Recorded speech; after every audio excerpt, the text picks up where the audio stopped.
కూలీ నాలీ చేసుకుని బతుకుతున్న అతని పాలిట జీవిత బీమా మృత్యుపాశమైంది. వరుసకు బావా తెలిసిన ఇతర మిత్రులతో కలిసి వెళ్లడమే అతను చేసిన తప్పైంది. బయటకు వెళ్లి వస్తానని చెప్పిన వాడు ఇక ఇంటికి తిరిగి రాలేదు. ఫోన్ కాల్లో అతని బావ చెప్పిన విషయం విని ఆ కుటుంబం అంతా తల్లడిల్లిపోయింది. ఎలాగైనా రక్షించండని వేడుకుంది. కానీ అప్పటికే జరగరాని ఘోరం జరిగిపోయింది. వెంట ఉన్న వారే నిర్దాక్షిణ్యంగా వ్యవహరించారు. పథకం ప్రకారం సీన్ రక్తి కట్టించారు. కానీ చేసిన పాపం ఊరికే పోతుందా? పోలీసుల విచారణలో నిజాలన్నీ బయటకు వచ్చాయి.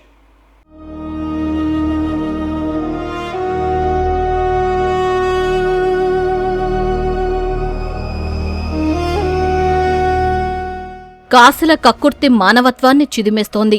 వరుసకు బంధువులే రాబందులై పీక్కు తింటున్నారు. నారాయణపేట జిల్లా మరికలకు చెందిన బోడి బాలరాజు, అనురాధ దంపతులు 20 ఏళ్లుగా హైదరాబాద్లోని దమ్మాయిగూడలో నివాసం ఉండేవారు.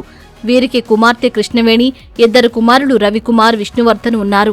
దంపతులిద్దరూ భవన నిర్మాణ పనులకు కూలీలుగా వెళ్లేవారు. ఏడాది క్రితం మరికలకు వచ్చిన బాలరాజు దంపతులు స్థానికంగా రోజువారీ అడ్డాకూలీగా పనులకు వెళుతూ జీవనం సాగిస్తున్నారు. ఓ రోజు ఉన్నట్లుండి బాలరాజు శవంగా మారాడు.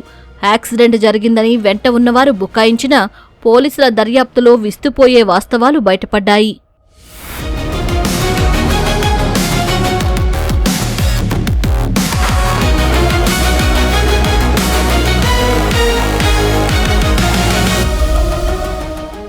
మక్తల్లోని వరుసకు బావ అయ్యే భాస్కర్ అనే వ్యక్తి కొంతకాలం క్రితం బాలరాజును సంప్రదించి జీవిత బీమా పాలసీ తీసుకోవాలని సూచించాడు.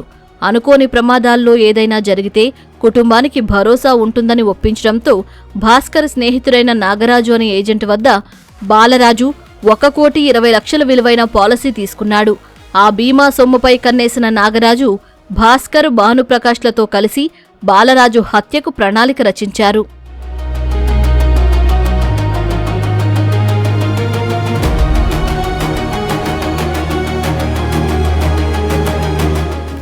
మక్తల్కు చెందిన నాగరాజు మొబైల్ టెక్నీషియన్గా పనిచేస్తూ బీమా పాలసీలు చేయిస్తూ ఉంటాడు. మరో వ్యక్తి భానుప్రకాష్ హౌస్ వైరింగ్ చేస్తూ ఉంటాడు. బాలరాజుకు వరుసకు బావయ్యే భాస్కర్ వ్యవసాయంతో పాటు కిరాయిలకు కారు నడుపుతున్నాడు. ఈ నెల 3న సాయంత్రం డ్రైవింగ్ లైసెన్స్ వచ్చిందని తెచ్చుకుందామంటూ ఈ ముగ్గురు బాలరాజును వెంట తీసుకున్నారు. ముందుగా వేసుకున్న పథకం ప్రకారం సమన్పల్లిలో నిర్మానుష్య ప్రాంతానికి తీసుకెళ్లిన అనంతరం స్పృహ తప్పేలా మద్యం తాగించారు. అనంతరం రాళ్లు, కర్రలతో చితకబాది హత్య చేశారు. భానుప్రకాష్ కారులో బాలరాజుని హైదరాబాద్కు తరలించారు. ఈలోపు బాలరాజు కుటుంబ సభ్యులకు ఫోన్ చేసిన భాస్కర్ దండు చౌరస్తాలో బాలరాజుకు యాక్సిడెంట్ జరిగిందని చెప్పాడు. బాలరాజుకు తీవ్ర గాయాలు కావడంతో మహబూబ్ నగర్ ఆసుపత్రికి తీసుకెళ్తున్నామన్నాడు. గంట తర్వాత మరోసారి ఫోన్ చేసి బాలరాజు పరిస్థితి విషమంగా ఉందని హైదరాబాద్ ఉస్మానియా ఆసుపత్రికి తరలిస్తున్నట్లు చెప్పాడు. కాసేపటికే మళ్లీ కాల్ చేసి బాలరాజు చనిపోయినట్లు వెల్లడించాడు. నిందితులు అల్లిన కట్టుకథపై అనుమానం వచ్చిన బాలరాజు కుటుంబ సభ్యులు ఈ నెల 4న స్థానిక పోలీసులకు ఫిర్యాదు చేశారు. దర్యాప్తులో భాగంగా దండు చౌరస్తా వద్దకు వెళ్లి చూడగా అక్కడ ప్రమాద ఆనవాళ్లేవీ కనిపించలేదు. ముగ్గురు నిందితుల్ని అదుపులోకి తీసుకుని విచారించగా నిజాన్ని ఒప్పుకున్నారు.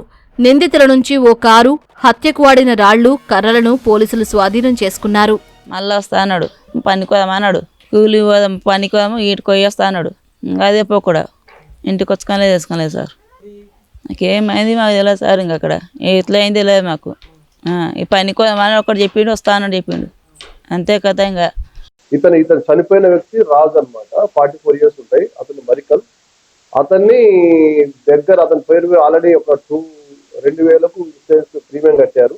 ఆ ఇన్సూరెన్స్ డబ్బుల్ని అతను యాక్చువల్గా కాజేయడం కొరకు రోడ్డు ప్రమాదంగా చిత్రీకరించారు. కానీ ఈ రాజుకు కొంచెం మద్యం అలవాటుతో అతన్ని తాపి అతన్ని కట్టెలతో కొట్టి అండ్ రాళ్లతో కొట్టి చంపేశారు. కొనవిపితో ఉన్న వ్యక్తిని ఆన్ ది వేలో వీళ్ళే హాస్పిటల్లో షిఫ్ట్ చేయాలంటే మక్తలు కానీ లేకపోతే ఆన్ ది వేలో మహబూబ్నగర్ తీసుకెళ్ళొచ్చు. కానీ వీళ్ళందరూ అతన్ని రాజుని చంపిన తర్వాత అతన్ని డైరెక్ట్ ఉస్మానియా హాస్పిటల్ తీసుకెళ్ళి అదే రోజు రాత్రి అక్కడ అడ్మిట్ చేయించారు. ఇది రోడ్డు ప్రమాదంగా చిత్రీకరించడానికి. అది చివరకు మేము గట్టిగా విచారించగా వీళ్ళు అతని బీమా సొమ్ముని 40 lakhs కాజేయడం కొరకు, ఇతర ఆర్థిక కష్టాల్లో ఉండే నాగరాజు బీమా సొమ్ము చేయడం కొరకు భానుప్రకాష్ చెందిన కారులో భాస్కర్ ముగ్గురు వేసి హత్య చేశారు. ప్రధాన నిందితుడు నాగరాజుకు గతంలో నేర చరిత్ర ఉందని పోలీసులు తెలిపారు. స్థానిక ఆర్ఎంపీ డాక్టర్ల సాయంతో అనారోగ్యంగా ఉన్నవారిని గుర్తించి వారితో పాలసీలు చేయించేవాడన్నారు. సహజ మరణాలను సైతం యాక్సిడెంట్లు, పాముకాటు చావులుగా చూపించి డబ్బులు పొందినట్లు గుర్తించామన్నారు. బీమా సొమ్ము కోసమే బాలరాజుని పొట్టన పెట్టుకున్నారని బాధిత కుటుంబ సభ్యులు ఆవేదన వ్యక్తం చేస్తున్నారు. మా బావ కింద పడ్డాడు, యాక్సిడెంట్ అయిందంట అని అన్నాడు. తర్వాత ఉండి వేసుకోబోతున్నాం ఇట్లా ఉస్మానియాకు అని చెప్పారు. భాస్కర్ అనే వ్యక్తి ఇక్కడ లేడు, హైదరాబాద్లో ఉన్నా, నేను కిరాయికి పోయినా అని చెప్పిండు. అక్కడ నుంచి అక్కడ వెళ్ళిండంట.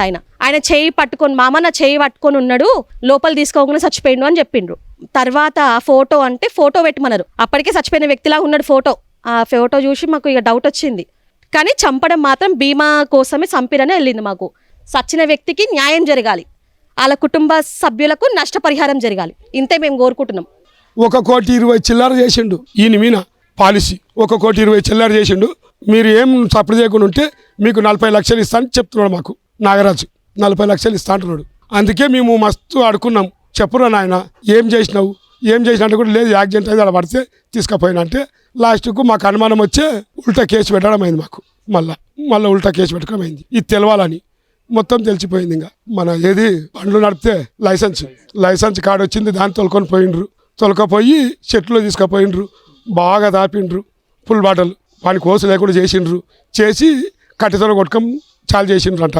కట్టెతోలు కొట్టి ఇది ప్రాణం పోకపోతే రాడి తీసుకొని కొట్టిండ్రని పోలీసులు మాకు తెలియపరిచిండ్రు. బయటకు వెళ్లి వస్తానని చెప్పిన వ్యక్తి తిరిగి శవమై రావడంతో కుటుంబం తల్లడిల్లిపోతోంది. బాలరాజు తల్లిదండ్రులు సైతం వృద్ధులు కావడంతో ముగ్గురు పిల్లల భారం అనురాధపైనే పడింది. హత్య కేసులో నిందితులకు కఠిన శిక్ష విధించి పరిహారమిచ్చి ఆదుకోవాలని బాధిత కుటుంబ సభ్యులు కోరుతున్నారు.